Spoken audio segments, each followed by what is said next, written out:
எந்தன் சிந்தனை சொல்லனைத்தும்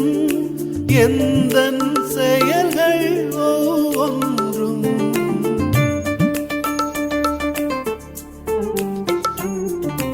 எந்தன் சிந்தனை சொல்லனைத்தும் எந்தன் செயல்கள் ஒவ்வொன்றும் எந்தன் உடல் பொருள் ஆவி முற்றும் எந்தன் உடல் பொருள் ஆவி முற்றும் உன் புகழ் அதிமிக மகிமைக்கே எல்லாம் உமக்காக இயேசுவின் திவ்ய இருதயமே